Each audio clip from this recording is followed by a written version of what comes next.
Hello, welcome to the Crafting Shares. I'm Ruth from Beltane Gifts, and today I'm going to be putting together my Easter wreath. Now, if you've been watching some previous videos, you'll see that I've been making different embellishments to go onto this for a few weeks now, and I thought it'd be quite nice to show you how I'm going to put them all together and hopefully inspire you to put together your very own one. If you're going to be doing this, definitely recommend checking out some of my previous videos. I'll pop up some pictures there and there'll be some links just down below. And once you've made your pieces, it's so simple to put together. Now, the one that I've got here has got bees on it, it's got dragonflies, it's got Easter eggs, it's got some flowers, and it's also got my bunny bum brooch, one of my favourites. And it's super simple to do. All you're going to need is either some roving or some strips of material, some ribbon, whatever you've got around the house, just to wrap around your ring, and then what we're going to do is decorate it. Now, there's two ways you can do this. You can either use just a simple metal ring. If you haven't got one of those, you can make one out of wire, or if you've got one of the old-fashioned metal coat hangers, they're perfect for this sort of thing. Just kind of stretch it out to make a circle. And the good thing about the clothes hanger is that they already come with a hook that you can use to hang it up if you want to. I would recommend covering it with a bit of shiny ribbon or something pretty first. Anyway, if you don't have those, and if you're lucky enough to have some of these, which are actual wreath rings, then these are perfect for this, just because they're designed for the job. Now, the great thing about these wreath rings is that they have these little crossbars here, which gives us something to hook our covering onto. Now, in my case, I'm going to be using some of this. Now, this is basically several meters of eggshell coloured roving. I thought eggshell was quite appropriate.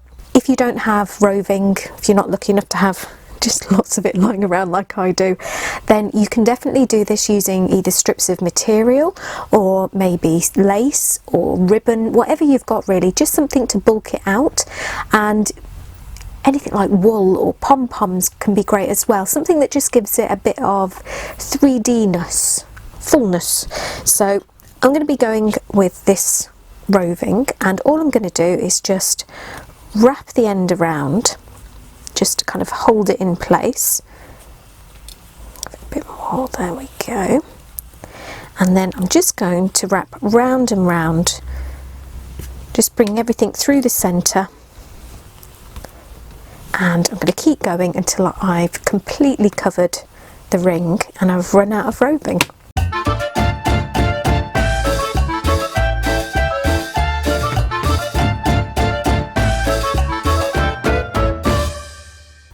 Now, once we get to the end, all we have to do is just take that little end and we're just going to tuck it under. And as long as you've wrapped everything quite tightly, that should just stay in place. Now, if you've got any loose bits, any bits that are sticking out that aren't looking particularly pretty, just give it a little bit of a squeeze, pull things about a bit just to get them where you want. And we're going to be covering most of this with different embellishments, so just keep an eye open for any bits that look better than others, and we'll keep those bits showing and then just cover up any of the messy bits. So next, what I'm doing is I'm putting on some of this. Now, it's like a ribbon with little leaves on. I had some of this lying around, so I thought it would be quite nice to use. If you don't have some of this, then you can also use quite thin ribbon, or sewing cottons or sewing silks in bright colours just so that they show up, or metallic thread would be quite nice as well. So whatever you have lying around is perfect, just kind of add it on. So I'm going to do exactly the same as I did before, only this time I'm just going to tuck the end in a little bit. There we go. And then I'm just going to work my way round.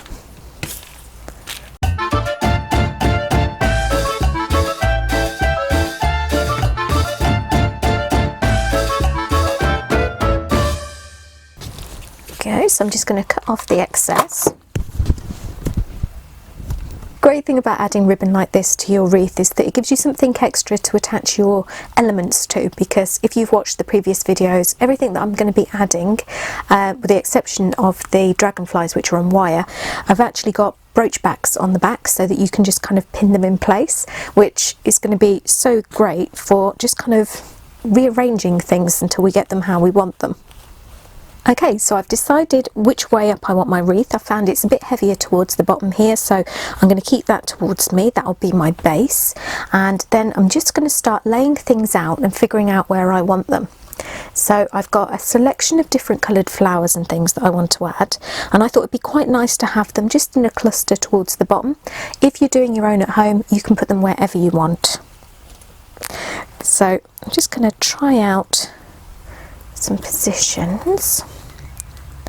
Now personally I like things in groups of 3 or groups of odd numbers. I find it's more pleasing to the eye, so I'm going to give these a go in like a group of 3 and then move everything else around and see where I like it. So I've got my little bunny bum here. I'm thinking I'm going to pop him around there, and then I've got a selection of Easter eggs as well, so I'm going to want those kind of spaced out around. I have also got my bumblebees, so I think because they're quite big I'm going to go with just one of those. And then just for a little bit of sparkle, I've got my little dragonflies, so I'm thinking they're probably going to go around here.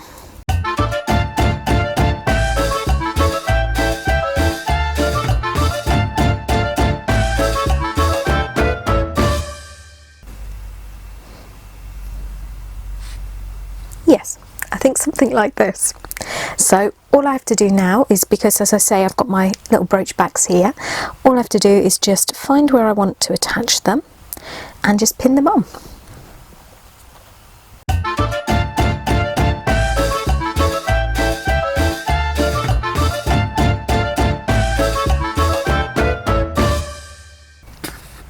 Now with the dragonflies, because they're on wire, what I've done is I've just wrapped the wire in between the 2 beads and just twisted it down long. It means that all you have to do is just push it into the roving and then just feed it through until you're happy with it. Now I'm having mine so that they stand out a little bit, and that way they'll move when the breeze catches them, just catching the light. Now the wire's a bit too bendy.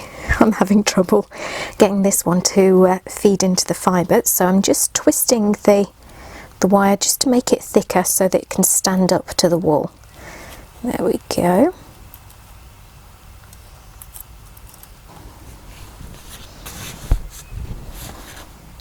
And there we go. And the great thing is that nothing is actually fixed in place. If you want to, you can take it apart, use the pieces for other things, move everything around if you get bored with it, so that every year if you were going to keep it, it could be that little bit different. And you can always add to it. You can take things away. If you wanted to, you could have it just made up completely of little Easter eggs or completely of little bugs. But yes, now that we've got our wreath, we need to be able to basically hang it. So if you've got something that will fit underneath, you can just hang it straight onto the nail or whatever it is you're hanging it from. If you wanted to make a loop to hang it from though, what I tend to do is I get a piece of ribbon or something like that. So I'm using the leafy thing here at the minute, and all I've done is just folded it in half and tied a knot in the end, and then with the knot at the top towards the back, I'm just going to put it so that there's a loop underneath and a loop at the top. I'm going to reach through the top loop, grab the bottom loop and pull. Again, it's catching because of all the loops. And then you just pull it so that it's tight. Give it a little rearrange so that it looks a bit neater. And your little knot just gets pushed to the back so you can't see it. And that just leaves you with a nice little loop there that you can use to hang it up wherever you want it. So thank you for watching. Hope you enjoyed it. If you did, be sure to give it a thumbs up. Comments, questions, pop them down in the comment section. I love to hear from you guys. And also, if you're not subscribed already and you're enjoying the content and you want to watch more, then definitely click on that subscribe button and click on that bell icon too, so that you don't miss out on future videos. Future videos? Yes. Stay safe, stay warm, and join me soon for a new video. I'm hoping to do something a little bit more complicated next time. Thanks for watching. Bye.